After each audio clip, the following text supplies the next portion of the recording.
देखिए स्टूडेंट, आज हम डिस्कस करने जा रहे हैं टाइप्स ऑफ मैट्रिसेस, आव्यूह के प्रकार। ठीक है, आव्यूह के प्रकार जो है इसमें हम एक एक करके देखेंगे। सबसे पहला टाइप है नंबर 1, स्तंभ आव्यूह। स्तंभ आव्यूह, इसको इंग्लिश में बोलते हैं कॉलम मैट्रिक्स। स्तंभ आव्यूह, कॉलम मैट्रिक्स। ठीक है, देखिए स्तंभ आव्यूह क्या है, नाम से पता चल रहा है क्या है, स्तंभ यानी कि वैसा आव्यूह जिसमें एक ही स्तंभ हो, उसको हम क्या बोलेंगे, स्तंभ आव्यूह। स्तंभ आव्यूह का परिभाषा क्या होगा, वैसा आव्यूह जिसमें एक ही स्तंभ हो, उसको हम क्या बोलेंगे, स्तंभ आव्यूह। पंक्ति उसमें बहुत सारे हो सकते हैं, लेकिन स्तंभ उसमें क्या होगा, एक ही होगा, उसको हम क्या बोलेंगे, स्तंभ आव्यूह। ठीक है, इसकी हम परिभाषा लिखते हैं। देखिए, एक आव्यूह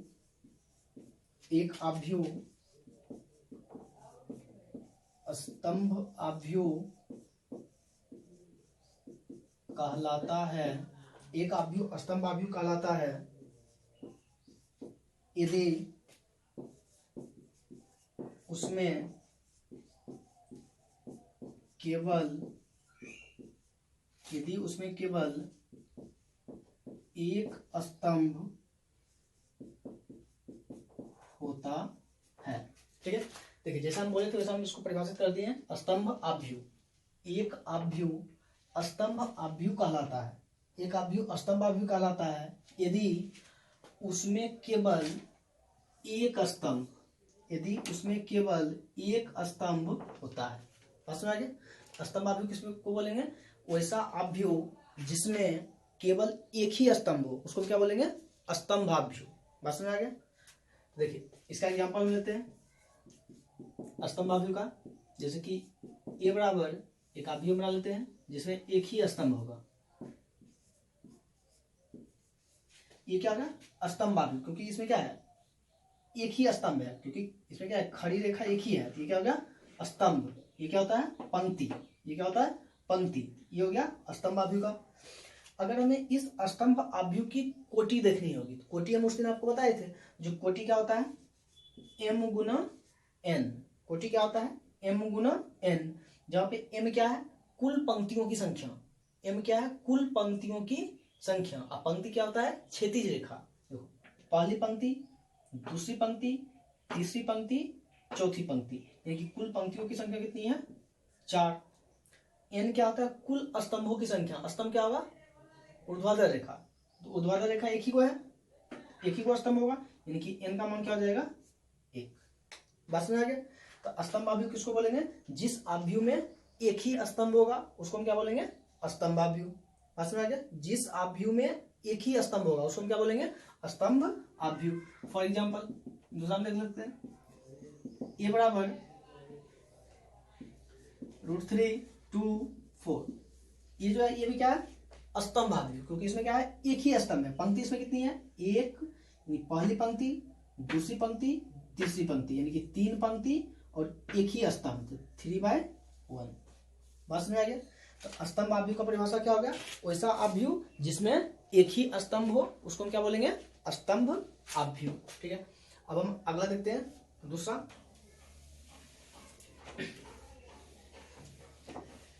दूसरा है पंक्ति आव्यूह।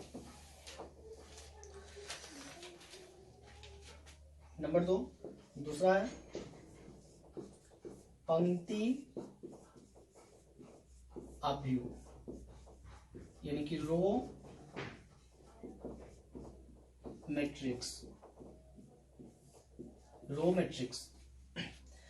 पंक्ति आव्यूह में क्या होगा, यानी कि नाम से क्लियर हो रहा है, पंक्ति। पंक्ति का मतलब क्या होगा, वैसा आव्यूह जिसमें केवल एक ही पंक्ति हो। वैसा आव्यूह जिसमें केवल एक ही पंक्ति हो, उसको हम क्या बोलेंगे, पंक्ति आव्यूह। और पंक्ति जो होता है उसको इंग्लिश में क्या बोलते हैं, रो मैट्रिक्स। ठीक है, तो पंक्ति आव्यूह में क्या होगा, वैसा आव्यूह जिसमें केवल एक ही पंक्ति हो। उसमें स्तंभ बहुत सारे हो सकते हैं, स्तंभ से हमें मतलब नहीं है, हमें क्या देखना है, पंक्ति कितनी है, उसमें कितनी पंक्ति होनी चाहिए, सिर्फ एक पंक्ति होनी चाहिए, उसी को हम क्या बोलेंगे, पंक्ति आव्यूह। इसको हम परिभाषित करते हैं, देखिए एक आव्यूह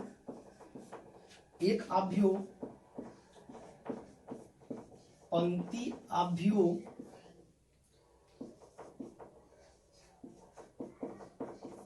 कहलाता है यदि उसमें केवल एक पंक्ति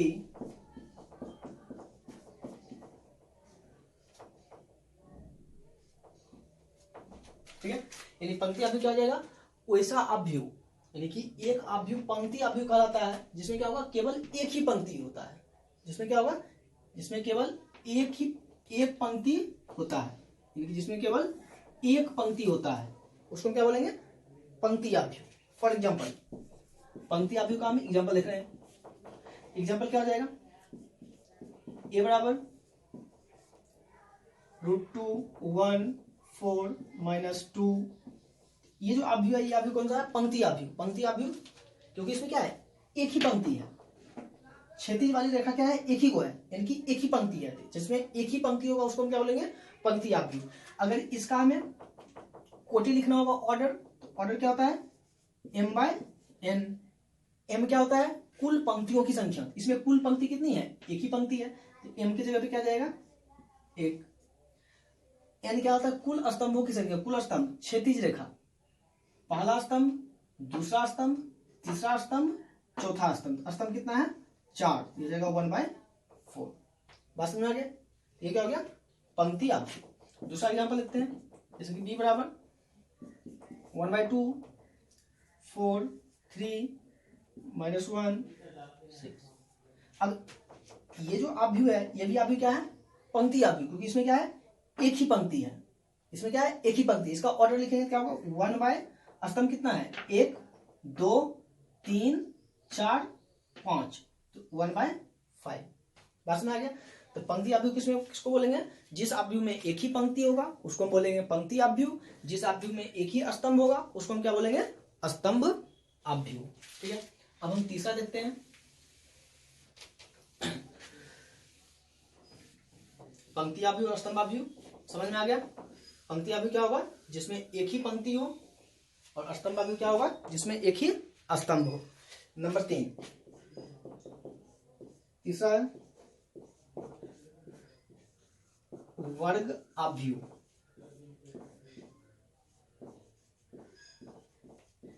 स्क्वायर मैट्रिक्स, वर्ग आव्यूह, स्क्वायर मैट्रिक्स। वर्ग क्या होता है, जिसका लंबाई चौड़ाई सब क्या होता है, बराबर होता है, नहीं कि इसका चारों साइड क्या होता है, बराबर होता है। अगर ये ए है तो ये भी ए होगा, ये भी ए होगा, ये भी ए होगा, इसको हम क्या बोलते हैं, वर्ग। तो यहाँ पे लिखा हुआ वर्ग आव्यूह, तो वर्ग आव्यूह में क्या होगा, यानी इसमें भी क्या होगा, यानी कि इसमें हम देख रहे थे m और n, तो m क्या था, कुल पंक्तियों की संख्या, और n क्या था, कुल स्तंभों की संख्या। तो इसमें क्या होगा, m बराबर n, क्या होगा, m बराबर n। तो वर्ग आव्यूह क्या होगा, वैसा आव्यूह जिसमें पंक्तियों की संख्या, कुल पंक्तियों की संख्या तथा कुल स्तंभों की संख्या समान हो, उसे हम क्या बोलेंगे, वर्ग आव्यूह। वैसा आव्यूह जिसमें पंक्तियों की संख्या तथा स्तंभों की संख्या समान हो, उसको हम क्या बोलेंगे, वर्ग आव्यूह। और ये जो है बहुत इंपॉर्टेंट है, क्योंकि ये ऑब्जेक्टिव में पूछ देता है। वर्ग आव्यूह किसको बोलते हैं, वर्ग आव्यूह के लिए कंडीशन क्या हो गया, m बराबर n, यानी कुल पंक्तियों की संख्या बराबर कुल स्तंभों की संख्या। ठीक है, इसका परिभाषा हम लिख देते हैं, देखिए एक आव्यूह जिसमें पंक्तियों की संख्या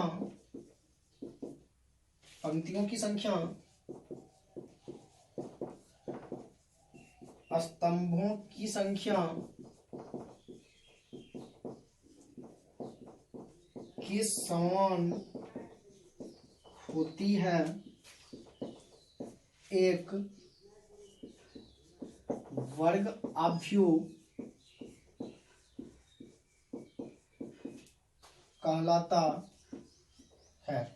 ठीक है, तो वर्गाभ्यू क्या होगा, जिसमें कुल पंक्तियों की संख्या तथा कुल स्तंभों की संख्या क्या होगी, समान होगी, उसी को हम क्या बोलेंगे, वर्गाभ्यू। तो ये चीजें यहाँ पे लिख दी है, एक अभ्यू जिसमें पंक्तियों की संख्या स्तंभों की संख्या के समान होती है, एक वर्गाभ्यू कहलाती है। अर्थात m बराबर n हो, ठीक है। अर्थात लिख दिया m बराबर n, यानी ये चीज बहुत इंपॉर्टेंट है। वर्गाभ्यू के लिए क्या होगा, m बराबर n होगा, यानी पंक्तियों की संख्या और स्तंभों की संख्या क्या होगी, समान होगी। जैसा कि देखिए एग्जांपल, कोई भी हम एग्जांपल लेते हैं, जैसे a बराबर 2 1 4 3, ठीक है। दूसरा एग्जांपल लेते हैं, b बराबर 1 3 2 1 4 3 2 1 4, ठीक है। तीसरा एग्जांपल लेते हैं, c बराबर 4। ये 3 आभ्यू है, हमें चेक करना है इन तीनों आभ्यू में कौन से आभ्यू वर्गाभ्यू है, यानी कि या तीनों वर्गाभ्यू होगा या कौन कौन से वर्गाभ्यू है वो हमें क्लासिफाई करना है, ठीक है। हम देखते हैं, तो वर्गाभ्यू क्या होंगे, जिसमें पंक्तियों की संख्या और स्तंभों की संख्या क्या होगी, समान होगी। पंक्तियों की संख्या और स्तंभों की संख्या क्या होगी, समान होगी। तो इसमें देखो पंक्तियों की संख्या कितनी है, पहली पंक्ति दूसरी पंक्ति, तो 2 पंक्ति हो गया, पहला स्तंभ दूसरा स्तंभ, तो 2 बाय 2, बस में आ गया। अब इसके लिए अगर हम देखें, पहली पंक्ति दूसरी पंक्ति तीसरी पंक्ति 3, पहला स्तंभ दूसरा स्तंभ तीसरा स्तंभ 3 बाय 3। अब इसके लिए देखें, कितना पंक्ति है, एक पंक्ति, स्तंभ कितना है, एक ही स्तंभ 1 बाय 1, बस में आ गया। वर्गाभ्यू क्या किसको हम बोलेंगे, जिसमें कुल पंक्तियों की संख्या और कुल स्तंभों की संख्या समान होगी, उसको हम क्या बोलेंगे, वर्गाभ्यू। इसमें क्या है, m बराबर n, क्योंकि जितना m का वैल्यू उतना ही n का वैल्यू। यहाँ भी m और n बराबर है, यहाँ भी m और n बराबर है, ये तीनों आभ्यू कौन सा आभ्यू है, वर्गाभ्यू। वर्गाभ्यू क्यों हो गया, क्योंकि कुल पंक्तियों की संख्या और कुल स्तंभों की संख्या क्या है, समान है। बात समझ में आ गया, यानी कि यहाँ पे क्या है, वर्गाभ्यू है, क्योंकि कुल पंक्तियों की संख्या और कुल स्तंभों की संख्या क्या है, समान है। ये क्या हो जाएगा, वर्गाभ्यू। ये बहुत ही इंपॉर्टेंट है वर्गाभ्यू, ठीक है, इसको याद रखेंगे। वर्गाभ्यू के लिए कंडीशन क्या होता है, m बराबर n, ठीक है। अब अगला हम चौथा टाइप देखते हैं। चौथा जो होगा वो कौन सा है, विकर्णाभ्यू, डायगोनल मैट्रिक्स। चौथा जो टाइप है वो कौन सा है, विकर्णाभ्यू, डायगोनल मैट्रिक्स। विकर्णाभ्यू डायगोनल मैट्रिक्स, देखिए चौथा है,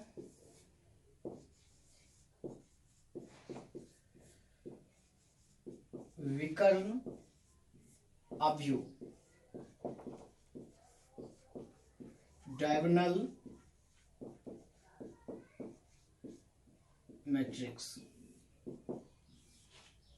विकर्णाभ्यू डायगोनल मैट्रिक्स। देखो विकर्णाभ्यू होने के लिए, विकर्णाभ्यू जो होगा, विकर्णाभ्यू होने के लिए सबसे पहली बात तो यह है, उसको वर्गाभ्यू होना जरूरी है। बात समझ आ गया, विकर्णाभ्यू होने के लिए उसको वर्गाभ्यू होना जरूरी है, उसी को हम क्या बोलते हैं, यानी कि अब कंडीशन उसमें आ जाएगा, जो विकर्णाभ्यू में क्या होगा, यानी कि वैसा वर्गाभ्यू जिसमें विकर्ण के अवयवों के अलावा, बात समझ रहे हैं, यानी कि विकर्णाभ्यू को हम परिभाषित कर रहे हैं, यानी कि वैसा वर्गाभ्यू जिसमें विकर्ण के अवयवों के अलावा अन्य सभी अवयवों का मान 0 हो, उसे हम विकर्णाभ्यू कहेंगे, ठीक है। इसी को हम परिभाषा लिख देते हैं, देखिए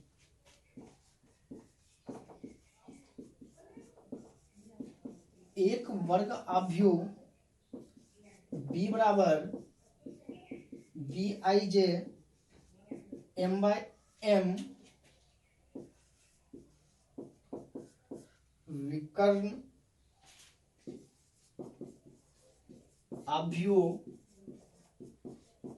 कहलाता है, विकर्णाभ्यू कहलाता है यदि विकर्ण के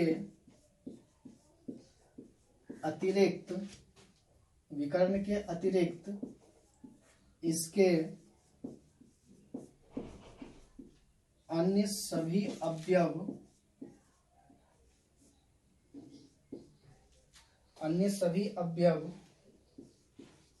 0 होते हैं। अन्य सभी अवयव शून्य होते हैं, अर्थात एक आव्यूह B बराबर BIJ M/m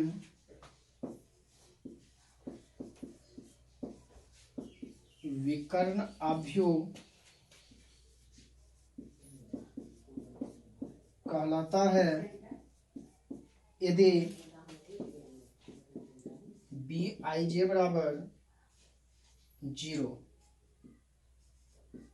जब I is not equal J हो। अब देखिए इसको हम समझाते हैं आपको। विकर्ण आव्यूह, एक वर्ग आव्यूह यानी विकर्ण आव्यूह के लिए वर्ग आव्यूह होना जरूरी है। तो एक वर्ग आव्यूह B बराबर BIJ M/m, यानी M/m का मतलब क्या हुआ, M और N दोनों का मान क्या है, समान है। M/m विकर्ण आव्यूह कहलाता है यदि विकर्ण के अतिरिक्त, यानी यहाँ पे ध्यान देना है, यदि विकर्ण के अतिरिक्त इसके अन्य सभी अवयव शून्य होते हैं। विकर्ण के अतिरिक्त अन्य सभी अवयव शून्य होते हैं, अर्थात एक आव्यूह B बराबर BIJ M/m विकर्ण आव्यूह कहलाता है यदि BIJ बराबर 0, जब I is not equal J। I का मतलब क्या होता है, पंक्ति, और J का मतलब स्तंभ। जब पंक्ति और स्तंभ समान नहीं होगा, जब पंक्ति और स्तंभ क्या होगा, समान नहीं होगा। ठीक है, तो इस केस में हम देखते हैं, तो यहाँ पे क्या हो जाएगा जी, एग्जांपल हम देखते हैं एक विकर्ण आव्यूह का, जैसे कि A बराबर विकर्ण आव्यूह। तो विकर्ण आव्यूह के लिए क्या होगा, वर्ग आव्यूह होना जरूरी है। जैसे देखो 2 0 0 0 3 0 0 0 4। तो ये जो आव्यूह है, ये आव्यूह कौन सा है, विकर्ण आव्यूह। विकर्ण आव्यूह क्यों है, क्योंकि इसमें क्या है, सिर्फ डायगोनल एलिमेंट है, यानी कि सिर्फ विकर्ण के अवयव हैं। सिर्फ क्या है, विकर्ण के अवयव है, बाकी अन्य सभी अवयव क्या है, 0 है। यानी कि विकर्ण के अवयवों के अलावा अन्य सभी अवयव क्या है, शून्य है। यानी कि विकर्ण के अवयव को छोड़ दें, विकर्ण के अवयव क्या है, 2 3 और 4 मुख्य विकर्ण नहीं होता है। ठीक है, यानी 2 3 4 क्या है, विकर्ण। तो विकर्ण के अवयवों के अलावा अन्य सभी अवयव क्या है, शून्य है। तो इसको हम क्या बोलेंगे, विकर्ण आव्यूह। तो विकर्ण आव्यूह की परिभाषा क्या हो गया, यानी वैसा वर्ग आव्यूह जिसमें विकर्ण के अवयवों के अलावा अन्य सभी अवयवों का मान शून्य हो, उसे हम क्या बोलेंगे, विकर्ण आव्यूह। इसमें क्या है, विकर्ण के अवयवों के अलावा बाकी सारे के सारे अवयव क्या है, शून्य। तो इसी को हम क्या बोलेंगे, विकर्ण आव्यूह। अगर इसकी हमें कोटि दिखनी है, कोटि क्या हो जाएगा, इसमें देखेंगे कुल पंक्तियों की संख्या, कुल स्तंभों की संख्या, 1 2 3, कुल 3 पंक्ति, स्तंभ कितनी है, 1 2 3, 3/3। बात समझ आ गया। तो विकर्ण आव्यूह क्या होगा, जिसमें कुल वैसा वर्ग आव्यूह जिसमें विकर्ण के अवयवों के अलावा अन्य सभी अवयवों का मान शून्य हो, उसे हम क्या बोलेंगे, विकर्ण आव्यूह। ठीक है, ये 4 टाइप हो गया। अब 5वां हम देखते हैं।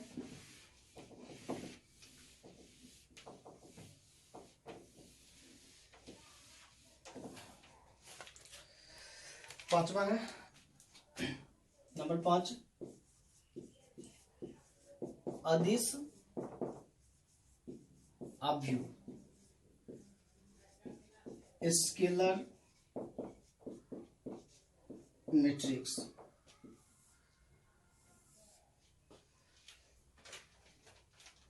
देखिए अदिश आव्यूह, स्केलर मैट्रिक्स। तो अदिश आव्यूह क्या होगा, वैसा विकर्ण आव्यूह। अदिश आव्यूह होने के लिए विकर्ण आव्यूह होना जरूरी है।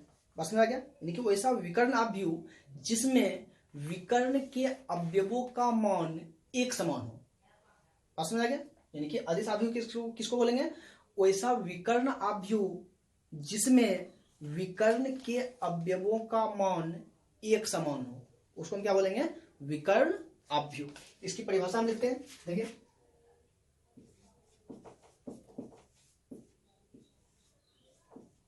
एक विकर्ण आव्यूह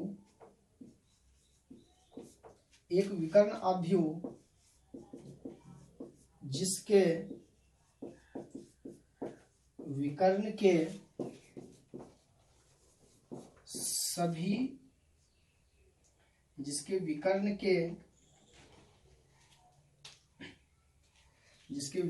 के सभी अवयवों का मान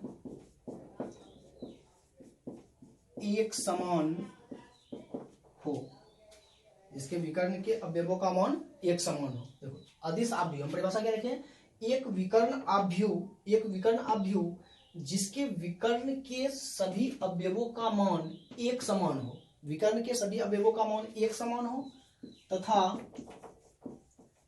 या फिर वो लिखने की जरूरत नहीं है, तथा अन्य सभी अवयवों का मान शून्य होगा। ये लिखने का जरूरत नहीं है क्योंकि हम स्टार्टिंग में ही विकर्ण लिख दिए। विकर्ण में क्या होगा, अन्य सभी अवयव क्या हो जाएगा, शून्य हो जाएगा, तो इसको हम छोड़ दे रहे हैं। ठीक है, तो बात समझ आ गया। अदिश आव्यूह किसको बोलेंगे, अदिश आव्यूह किसको बोलेंगे, एक विकर्ण आव्यूह जिसमें विकर्ण के अवयवों का मान एक समान हो तथा अन्य सभी अवयवों का मान शून्य हो, उसी को हम क्या बोलेंगे, विकर्ण आव्यूह। फॉर एग्जाम्पल ए बराबर 2 0 0 0 2 0 0 0 2। अब इसमें देखिए ये क्या है, विकर्ण के अवयव, विकर्ण के अवयव। इस जो विकर्ण के अवयव है इन सब का मान क्या है, एक समान है, सब जगह पे दो है, सब जगह पे क्या है, दो है, यानी एक समान है, इसी को हम क्या बोलेंगे, विकर्णाभ्यूह। दूसरा एग्जांपल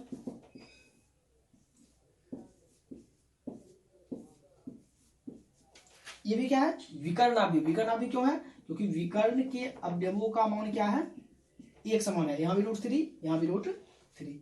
बस समझ आ गया। और बाकी के अन्य सभी अवयव क्या है, जीरो है, कि जितने भी रेस्ट एलिमेंट हो गए, बाकी के जो भी अवयव होंगे वो सबके सब क्या होंगे, शून्य होंगे, उसी को हम क्या बोलेंगे, अदिश आव्यूह। अदिश आव्यूह क्या होगा, जिसमें विकर्ण के अवयवों का मान एक समान होगा और अन्य सभी अवयव का मान क्या होगा, शून्य होगा, उसको हम क्या बोलेंगे, अदिश आव्यूह। बात समझ आ गया, ये हो गया अदिश आव्यूह। अब जो छठा है सबसे इंपॉर्टेंट नंबर 6 वो है तत्समक, यानी आइडेंटिकल मैट्रिक्स। तत्समक आव्यूह बहुत इंपॉर्टेंट है, तत्समक आव्यूह आइडेंटिकल मैट्रिक्स नंबर 6। तत्समक आव्यूह आइडेंटिटी मैट्रिक्स।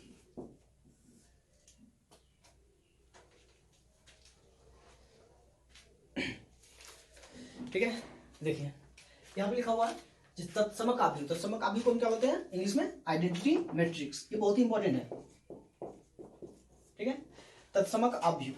तो तत्समक आव्यूह जो होता है, तत्समक आव्यूह जो होता है उसमें क्या होता है, जो तत्समक आव्यूह होने के लिए सबसे पहले क्या है, वर्ग आव्यूह होना जरूरी है। जो वर्ग आव्यूह होंगे वही तत्समक आव्यूह होंगे। ठीक है, अब वर्ग आव्यूह में भी क्या होगा, इसके विकर्ण के अवयवों का मान जो होगा, जितने भी विकर्ण के अवयव होंगे उन सबका मान जो होगा वो क्या होगा, एक होगा, 1। ठीक है, यानी कि तत्समक आव्यूह में क्या होगा, विकर्ण के अवयवों का मान इकाई होगा और अन्य सभी अवयवों का मान शून्य होगा, उसी को हम क्या बोलते हैं, तत्समक आव्यूह। बात समझ आ गया। और तत्समक आव्यूह जो होता है इसको हम निरूपित करते हैं कैपिटल आई से। जो तत्समक आव्यूह होता है उसको हम निरूपित करते हैं कैपिटल आई से। बात समझ आ गया। तो तत्समक आव्यूह हम किसको बोलेंगे, यानी कि जिसमें विकर्ण के अवयवों का मान क्या होगा, इकाई होगा, एक होगा, और बाकी के अन्य सभी अवयव यानी कि रेस्ट एलिमेंट जो होंगे वो सबके सब क्या होंगे, जीरो होंगे, उसी को हम क्या बोलेंगे, तत्समक आव्यूह। ठीक है, देखिए इसका परिभाषा, एक वर्ग आव्यूह जिसके विकर्ण के सभी अवयव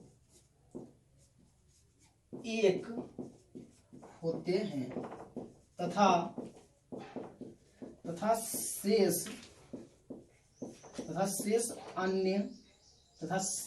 अन्य सभी अवयव शून्य होते हैं। तत्समक आव्यूह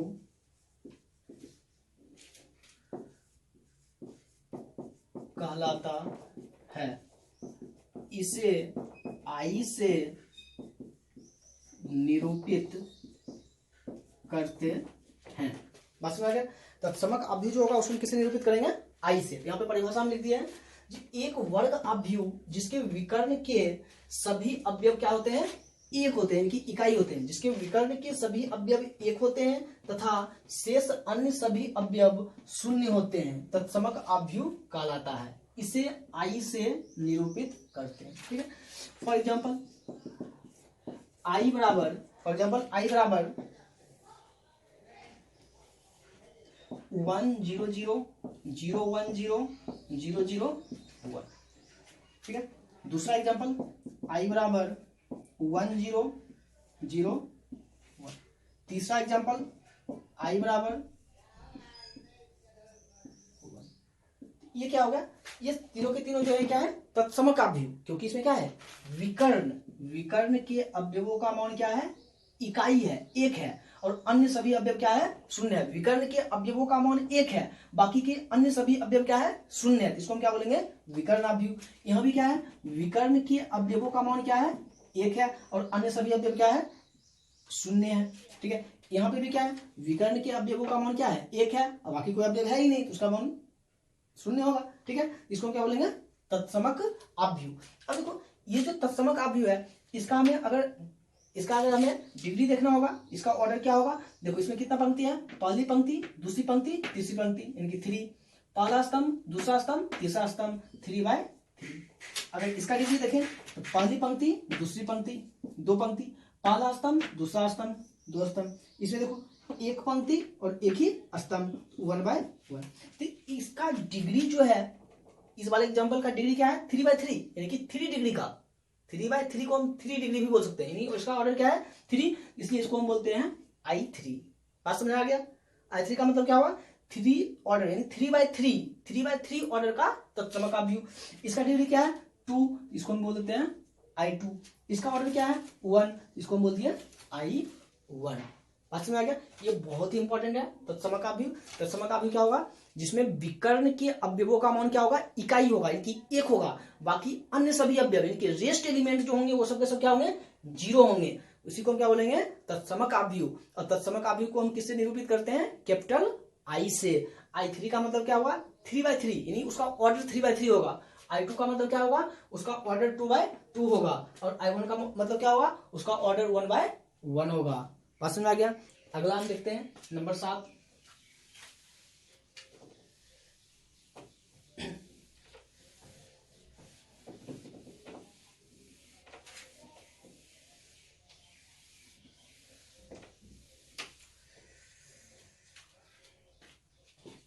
नंबर 7, 7वां है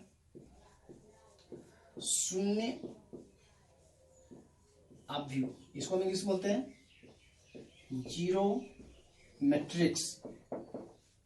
शून्य अवयव, जीरो मैट्रिक्स। ठीक है। देखिए, शून्य अवयव हम किसको बोलेंगे? शून्य अवयव में क्या होगा? शून्य, नाम से पता चला, शून्य यानी कि 0।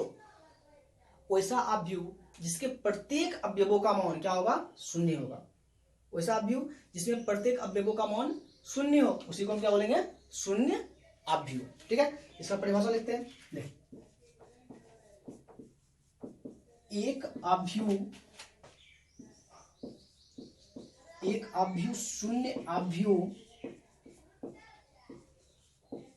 अथवा, शून्य अवयव का ही दूसरा नाम है अथवा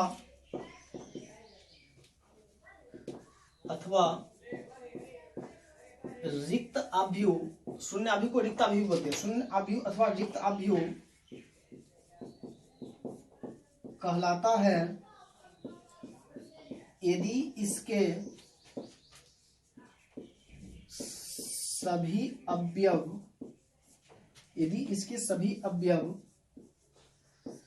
शून्य हो तथा इसे, देखिए ओ लिख के थोड़ा सा इसको डार्क कर दिए है। ठीक है। ये 0 नहीं है, इसको 0 नहीं समझना है। इसको क्या है? ओ लिखा हुआ है, इसको थोड़ा सा हम डार्क कर दिए। से निरूपित करते हैं। बात समझ आ गया। तो शून्याभ्यु, शून्याभ्यु का मतलब इंग्लिश में इसको बोलते हैं जीरो मैट्रिक्स। शून्याभ्यु क्या होगा, वैसा आभ्यु जिसमें प्रत्येक अवयव का मान क्या होगा, शून्य होगा, उसी को हम क्या बोलेंगे, शून्याभ्यु। उसको प्रदर्शित हम किससे करते हैं, यानी ओ लिख के थोड़ा सा उसको हम डार्क कर देंगे, क्योंकि ये जीरो नहीं है। जीरो क्या होता है, ऐसे खींच के लिखते हैं, थोड़ा सा लंबा सा होता है जीरो, जीरो को हम खींच के लिखते हैं। और ये क्या है, ओ लिखा हुआ है, इसी को थोड़ा सा हम डार्क कर देते, इसको हम क्या बोलते हैं, शून्य आभ्यु को हम इसी से निरूपित करते हैं। पास में आ गया। तो शून्य आभ्यु क्या होगा, यानी कि एक आभ्यु शून्य आभ्यु अथवा रिक्त आभ्यु। शून्य आभ्यु का दूसरा नाम है रिक्त आभ्यु कहलाता है यदि इसके सभी अवयव शून्य हो, यानी सभी अवयव जब शून्य होंगे तो उसी को हम क्या बोलेंगे, शून्य आभ्यु। फॉर एग्जाम्पल इसे देखिए, शून्य आभ्यु को हम इसे प्रदर्शित करते हैं, बराबर लिख देते हैं। ये क्या हो गया, शून्य आभ्यु, क्योंकि सबके सभी एलिमेंट क्या है, जीरो है। इसका अगर हमें ऑर्डर देखना है, इस आभ्यु का हमें ऑर्डर देखना है, जिसकी कोटि क्या है, इसकी कोटि क्या है, 1 2, यानी कि 2 पंक्ति, स्तंभ कितनी है, 1 2 3, तो 2/3। बस में आ गया। इसी को हम क्या बोलेंगे, शून्य आभ्यु। बस में आ गया। ये आभ्यु का टाइप जो है खत्म हो गया, ठीक है। और होते हैं अपर ट्रेंगुलर, लोअर ट्रेंगुलर, वो सब जो है अपने अभी हम नहीं देख रहे हैं, ठीक है। सिंपल सा यही हम 6-7 जो ज्यादा यूज में आता है उसको हम देख लिए, ठीक है। तो पहला हम क्या पढ़े थे, स्तंभ आभ्यु। स्तंभ आभ्यु किसको बोलेंगे, जिसमें एक ही स्तंभ होगा, उसी को हम क्या बोलेंगे, स्तंभ आभ्यु। फिर दूसरा हम पढ़े थे पंक्ति आभ्यु। तो पंक्ति आभ्यु किसको बोलेंगे, वैसा आभ्यु जिसमें एक ही पंक्ति हो, उसको हम क्या बोलेंगे, पंक्ति आभ्यु। तीसरा क्या था, वर्गाभ्यु। वर्गाभ्यु हम किसको बोलेंगे, वैसा आभ्यु जिसमें कुल पंक्तियों की संख्या तथा कुल स्तंभों की संख्या समान हो, उसको हम क्या बोलेंगे, वर्गाभ्यु। नंबर 4 क्या था, विकर्णाभ्यु। विकर्णाभ्यु क्या होगा, एक वर्गाभ्यु जिसमें विकर्ण के अवयवों के अलावा अन्य सभी अवयवों का मान शून्य हो, उसे हम क्या बोलेंगे, विकर्ण आभ्यु, ठीक है। अब अगला जो था विकर्ण आभ्यु के बाद क्या था, अदिश। विकर्ण आभ्यु के बाद क्या था, अदिश आभ्यु। अदिश आभ्यु में क्या होगा, यानी कि विकर्ण के अवयवों का मान जो होगा वो सबके सब क्या होगा, एक समान होंगे, यानी कि एक जैसा होगा। बाकी के अन्य सभी अवयवों का मान जो होगा वो क्या होगा, शून्य होगा, उसको हम क्या बोलेंगे, अदिश आभ्यु। यानी कि अदिश आभ्यु के लिए जैसे कि हम एग्जांपल देखें अदिश आभ्यु में, तो अदिश आभ्यु में क्या हो जाएगा, जो उसके विकर्ण के अवयव जो होंगे, विकर्ण के अवयव क्या होंगे, एक समान होंगे। जैसे कि मान चलो √3 0 0 0, √3 0 0 0, √3, ये सब क्या है, विकर्ण के अवयवों का मान जो है क्या है, एक समान है। विकर्ण के अवयवों का मान एक समान होगा और रेस्ट एलिमेंट जो होगा क्या होगा, 0 होगा। इस आभ्यु को हम क्या बोलेंगे, अदिश